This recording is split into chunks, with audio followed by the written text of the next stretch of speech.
20-25 हजार किलोमीटर, उससे भी ज्यादा किलोमीटर हमारे बॉर्डर है। जबकि जो घुसपैठिए हैं वो पहले से पाकिस्तानी आर्मी या आईएसआई द्वारा समर्थित होते हैं। उनको रूट पता होता है। बीएसएफ के हमारे जवानों ने, बीएसएफ ने वहां प्राप्त किया, वहां सुरंग बना रखी है। दुश्मन है देश के, चाहे वो बांग्लादेश में कट्टरपंथी मुस्लिम हो, चाहे पाकिस्तान हो, चाहे दूसरी कंट्री हो, वो वहां से घुसपैठ करते हैं। तो जो बॉर्डर पे जो जितने गांव हैं, वो मैक्सिमम गांव हमारे मुस्लिम समाज के हैं। घुसपैठिया वहां से घुस के और उसको जो लोग यहाँ पनाह दे रहे हैं।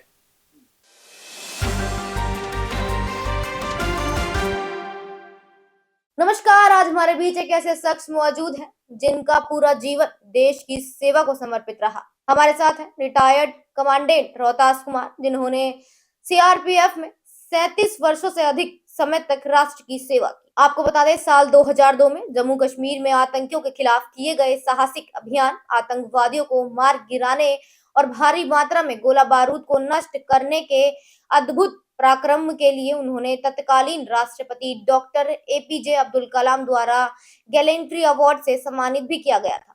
इतना ही नहीं, उन्होंने संयुक्त राष्ट्र संघ की शांति सेना यानी यूएन पीस कीपिंग फोर्स में भी सेवाएं दी और राष्ट्रीय स्तर पर भी भारत का गौरव बढ़ाया।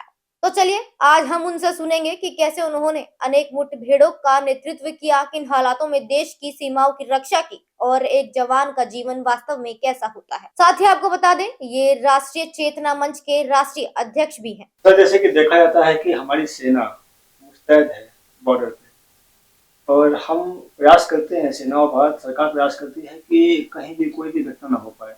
इतनी मुस्तैदी के बाद भी आखिर ऐसा क्या है, हमसे क्या चूक हो रही है, या जैसे कि आरोप लगते हैं कई बार भी। कश्मीर की अगर बात करूँ मैं, तो इस बैठ के लिए कहा जाता है कि वहाँ के लोकल लोग जिम्मेदार होते हैं, ऐसा लोग करते हैं। तो आपके अनुसार आपको क्या लगता है, आपने सेवा दी है तो आपको तो बहुत ज़्यादा फील्ड की नॉलेज है और जो लोकल साइकोलॉजी है आपको उसका भी आइडिया है, तो आप बताएं कि ऐसा क्या कारण है कि हमारे इतना प्रयास करने के बाद भी हम घुसपैठ पे लगाम नहीं लगा पा रहे। बहुत अच्छा आपने प्रश्न पूछा है। और मैं समाज में भी जब लोगों से बात करते हैं तो इस प्रकार की बातें लोग पूछते हैं, और उनका कहना यही होता है कि साहब आप सीआरपीएफ में रहे हैं, केंद्र की पुलिस है, इतने बल हैं केंद्र के, और फिर भी घुसपैठ नहीं रुक रही है, तो कहीं ना कहीं सरकार का हाथ या आप लोगों का हाथ या कहीं ना कहीं कोई ना कोई कमी है जिसकी वजह से ये हो रहा।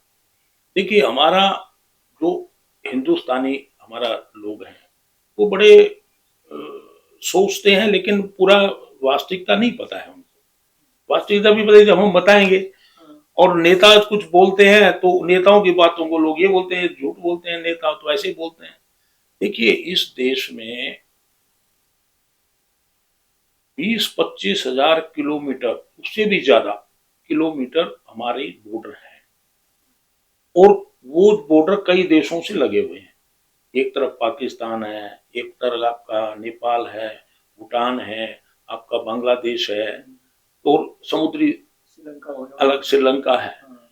तो ये जो चीज है, जो डेमोग्राफी है, आप जो वहाँ की देखेंगे कि वो जो पहाड़ हैं, बीच में आप जाएंगे तो पहाड़ एकदम ऊपर उठ गया है, फिर नीचे पूरा जंगल है, फिर नीचे खाई है, उसके बाद नदी है, फिर पहाड़ निकल गया, फिर प्लेन है।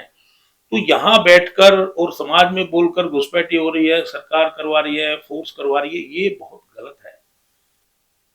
हमारा शिक्षित समाज है, हम सभी भाई बहनों को, खासकर नौजवानों को रिक्वेस्ट करें कि आप पहले भारत को जानें, देश की परिस्थितियां क्या है उसको जानें, तो वो तब आपको पता लगेगा घुसपैठ क्यों हो रही है। देखिए, सरकार ने कदम उठाया कि पाकिस्तान से लगते हुए बॉर्डर पर, उसके लिए सरकार ने अलग से बीएसएफ, बॉर्डर सिक्योरिटी फोर्स, जिसका मुख्य कार्य जो है पाकिस्तान बॉर्डर की देखरेख करना है। लेकिन अगर आप ग्राउंड पर जाएंगे तो आपको पता लगेगा कुछ इलाका जो आरएसपुरा और ये कठुआ से आगे जाता है, कुछ इलाका है वो समतल है, लेकिन जैसे ही आरएसपुरा से ऊपर कश्मीर की तरफ जाओगे पहाड़ियां शुरू हो जाती हैं, और इतनी इतनी विकट पहाड़ियां जिसमें चढ़ने में पूरा दिन लग जाता है। तो हर एक के पास हेलीकॉप्टर तो है नहीं, जवान जाएगा, उसके पास अपना हथियार भी होता है, वो पैदल जाएगा। जबकि जो घुसपैठिए हैं वो पहले से पाकिस्तानी आर्मी या आईएसआई द्वारा समर्थित होते हैं, उनको रूट पता होता है, और मेरे को कश्मीर में डालोगे तो मुझे कश्मीर का रूट नहीं पता है। मैं तो जब पैदल जाऊंगा, जब उधर घूमूंगा, देखूंगा, तभी मुझे पता लगेगा। जबकि मैं जिनसे लड़ने वाला हूं उनको तो वहां का सब कुछ जानकारी है। फिर कश्मीर में दुखित क्या आती है, भाषा की प्रॉब्लम आती है। वहां पर कश्मीरी लैंग्वेज है, मैं तो कश्मीरी जानता नहीं, तो मुझे जो कश्मीर का भाई बताएगा किसी के विषय में, मैं वही तो काम करूंगा। तो ये जो चीजें कहना कि साहब देखिए गवर्नमेंट ने पहले से भी और अभी जो सरकार है, राष्ट्रवादी सरकार है, इन्होंने तारबंदी की हुई है, वहां पर सड़कें बनाई है, उस सड़कों पे पेट्रोलिंग हो रही है और पूरा रात दिन पेट्रोलिंग हो रही है। लेकिन घुसपैठ, अभी आपने पढ़ा हुआ पेपरों में, सुरंग बना दी। ये आपका जो सांबा सेक्टर है, आपका सांबा सेक्टर हीनानगर, वहां पर बीएसएफ के हमारे जवानों ने, बीएसएफ ने वहां प्राप्त किया, वहां सुरंग बना रखी है। जो सुरंग यहाँ से कहीं जंगल से निकाल दी, जिसपे ध्यान ही नहीं जाएगा, और वो सीधा पाकिस्तान में जा रही। अब आप बोले बाढ़ लगी हुई है, फिर भी उस पर आ रहे हैं। तो ये चीजें जो नो मैंस लैंड भी है, जो जंगल का एरिया है, उसको छानना टाइम लगता है। इसी प्रकार से आप बांग्लादेश में चले जाएं, बांग्लादेश में जब बाढ़ आती है, जब गंगा में बाढ़ आती है, तो आप बंगाल है, बंगाल से पूर्वी बंगाल, बांग्लादेश क्या है? बांग्लादेश तो हिंदुस्तान का हिस्सा है। ये तो लॉर्ड कर्जन ने आके इस देश का भट्टा बिठाने के लिए, लोगों को वो करने के, टुकड़े करने के लिए बंग भंग 1905 में जो है वो बंगाल का विभाजन किया।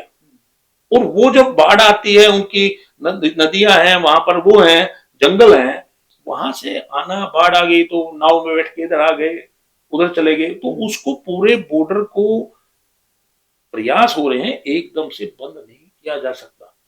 अब आप नेपाल की बात लें, मैं बिहार में पोस्टेड रहा, झारखंड में पोस्टेड रहा। अब बिहार में आप जाएंगे तो बिहार में गोरखपुर क्रॉस करेंगे, आपका बिहार का जो चंपारण क्षेत्र शुरू हो जाता है, चंपारण से आगे बगहा, नदी, कटियागंज, ये सब अलग आता है। और वहां पर आप मोतिहारी के इलाके में आप देखेंगे कि नेपाल बॉर्डर पे हम लोग गए वहां, तो नेपाल बॉर्डर और हिंदुस्तान, नेपाल तो, हिंदुस्तान तो अपना भाई समझता है नेपाल को, हर तरह से हेल्प करने के लिए तैयार है। बहुत से हमारे नेपाली भाई यहाँ काम कर रहे हैं, हमारे वहां कर रहे हैं, कोई पासपोर्ट का सिस्टम नहीं है। लेकिन जो ये दुश्मन है देश के, चाहे वो बांग्लादेश में कट्टरपंथी मुस्लिम हो, चाहे पाकिस्तान हो, चाहे दूसरी कंट्री हो, वो वहां से घुसपैठ करते हैं। अब हमारी एसएसबी करके एक फोर्स है जो उसी काम के लिए है कि वहां से उनकी रक्षा वो करना। अब उसमें क्या होता है कि क्योंकि हमारा आपस में संधि है, प्रेम भाव है, तो बॉर्डर ना हो के कहीं कहीं 3-3, 4-4 फीट के बस वो ऐसे बंद बना रखा है, बंद बना रखा है। अब उधर नेपाल है, इधर हिंदुस्तान, शादी भी होती है, शादियां भी होती हैं, आना जाना भी रहता है। तो ये, लेकिन अभी जो खतरे पैदा हो गए, जो विदेशी दुश्मन हमारे हैं, विशेषकर पाकिस्तान का ही काम है ये सारा, और कट्टरपंथी जो है उनका क्या, धीरे धीरे वहां से इधर आ गए। अब आप पूर्वांचल में जाएंगे तो आपको जो बॉर्डर पे जो जितने गांव हैं, वो मैक्सिमम गांव हमारे मुस्लिम समाज के हैं। और हमें हमें कोई दिक्कत नहीं, वो कहीं भी हिंदुस्तान में बना सकते हैं, रह सकते हैं। लेकिन घुसपैठिया वहां से घुस के और उसको जो लोग यहाँ पनाह दे रहे हैं, वो तो गलत है ना, वो उसकी उसी का तो विरोध हो रहा है। आज देश के अंदर बड़ी संख्या में घुसपैठिए घुसे हुए हैं, चाहे वो वहां से प्रताड़ित के नाम से आए हैं, चाहे किसी भी ना। तो ये जो चीज है एकदम से नहीं खत्म हो सकती, प्रयास हो रहा है, और इस सरकार ने तो बहुत अच्छे काम किए।